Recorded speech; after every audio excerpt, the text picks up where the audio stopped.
revs going here if I put my foot down. Annoyingly, a little oil leak, so you know how hot tyres are and what the PSI is. Hello, welcome back to the channel. I'm Damo, and today we're going to be looking at what things I have done since recently buying my Mk2 Audi TT 3.2 Quattro. Before we get started on this video then, please subscribe to the channel. Don't forget to hit the little bell icon and then you get notified whenever I do another video. Cheers. Shut up and sit down.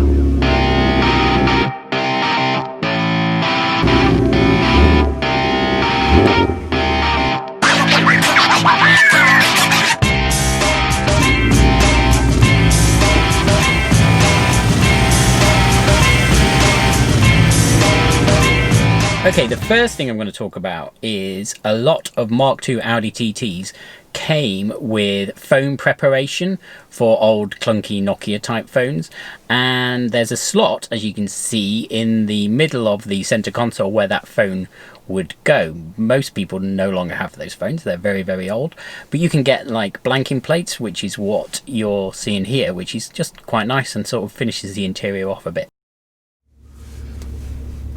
Small one, this one.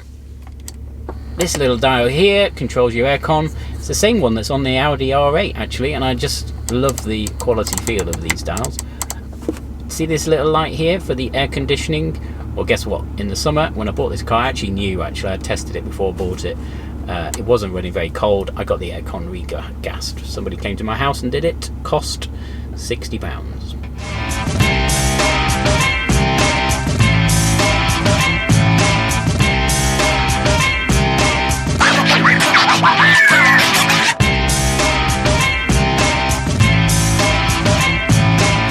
Whenever you're buying a car used, there will always be something that you don't quite spot when you first go to view it.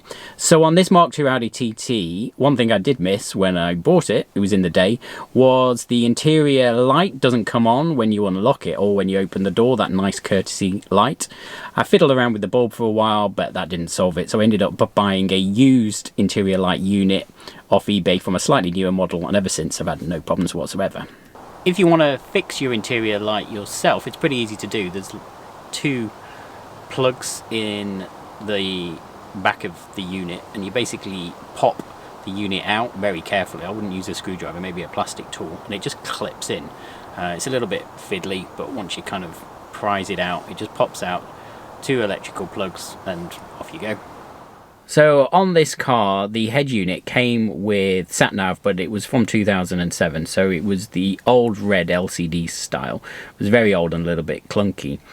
I dabbled with one of those Bluetooth connections through the CD player, but that didn't work. Long story short, I ended up upgrading the stereo for one of the new later double DIN units from a specialist company, Xtrons, who are all about making stereos that fit directly into Audi and other manufacturer cars, so it looks a little bit more OEM. I'm not going to say the quality is amazing, but it does certainly freshen up the interior and makes the whole car look a lot more modern, which is quite nice. So if you've never seen an Xtrons unit, you can see how it fits into the original slot, and it's got kind of OEM looking buttons. It runs Android version 9. You can get different screen launchers. There's loads of videos on YouTube showing you how to do this. Your menu button basically comes back to this screen launcher, so you've got things like your amplifier. You can hit your home button, go back. You can connect to Bluetooth on your phone. I actually have Apple Music connected to it as well, but there you go. You can see Apple Music, and you can set your sat-nav to be Waze, and that will work when you hit the nav button up there. So it's quite a cool unit. What I have also done is purchased the Xtrons onboard diagnostic check tool, which goes in your ODB2 port, connects to the head unit via Bluetooth. If I start the car up, and we will load this, you can configure lots of cool stuff. So you can go onto real-time information, and once it's connected, you can see, there you go, revs going here if I put my foot down. Slight lag, but you can see them going up there. So that's kind of cool. I have also fitted a tyre pressure monitoring system, which you can get different apps for. Okay, it's just making sure I connect. And you can see there you've got the PSIs are a little bit high at the moment, but it also gives you the temperature of those as well. So 12 degrees, 13, so you know how hot tyres are and what the PSI is. That's based off little caps on all four wheels. A little bit crude, it's not the clever ones that go sort of inside the valve, but for the purposes of using the technology that's been provided, I think it's kind of cool. In the boot of the car, one of the things I did was sorted out things were missing in that sort of foam insert. So there should be a warning triangle in there, first aid kit, bits and pieces like that. So the toolkit was there in this car, but the first aid kit and the warning triangle were missing. That sort of stuff really bugs me, so got those sorted out. A few other bits in here as well, which I did. One was if you buy a Mk2 Audi TT, they come with a plastic, bit of plastic which covers the battery. This is obviously not on its original battery, it's a very old car, 13 years. So I bought the little bit of plastic, again used item, just to cover the battery, again just to keep the whole thing really OEM and nice.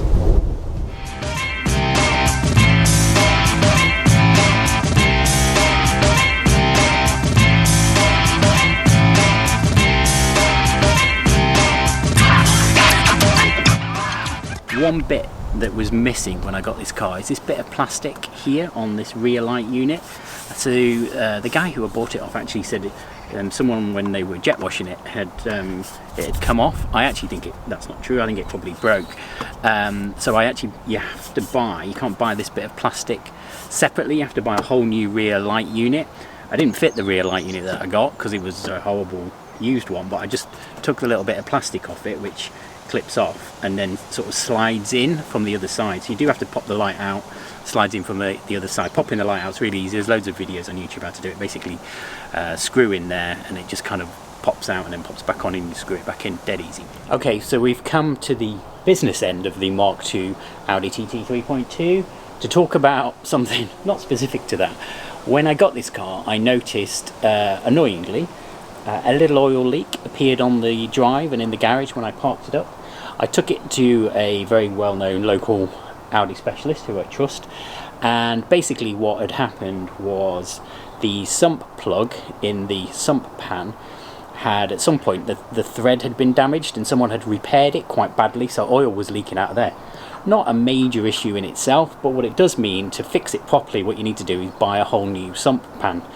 Now, if you're buying a whole new sump pan, that means you've then got to change the oil. It was an OEM sump pan. So for what was ultimately a small little problem, as with cars in general, ends up being reasonably chunky, cost-wise repair. What it does mean is we've got the oil changed on the car. So every cloud, I suppose.